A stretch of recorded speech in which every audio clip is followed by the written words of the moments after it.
Tips para makamove on sa mga ex nyo. Nahihirapan ka pa rin bang makamove on?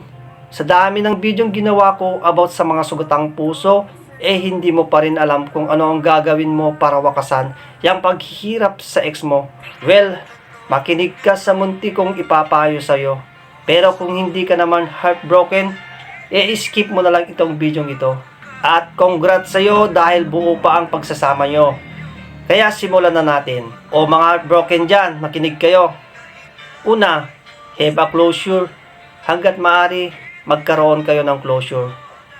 Mahirap kung ang isang relasyon ay nagtatapos ng walang closure. Mahihirapan ka sa pag-move on dahil baka umasa ka pa na mahal ka pa rin niya. Umasa ka pa na babalikan ka niya. Mag-isip-isip ka kung ano ba ang nagawa mo o ano ba yung kulang sa'yo. Itanong mo ito sa kanya. Mahirap kung maghiwalay kayo na walang usap-usap. Pag may closure, isarado na ang kwento nyong dalawa.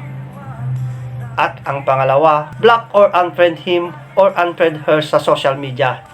Hindi porket pinak mo na siya sa FB ay bitter ka na. Gagawin mo yun para mapadali ang proseso mo ng paglimot. Para hindi mo makikita ang current updates sa buhay niya. Ikaw din lang naman ang mahihirapan. Putiulin mo na ang lahat ng koneksyon nyo.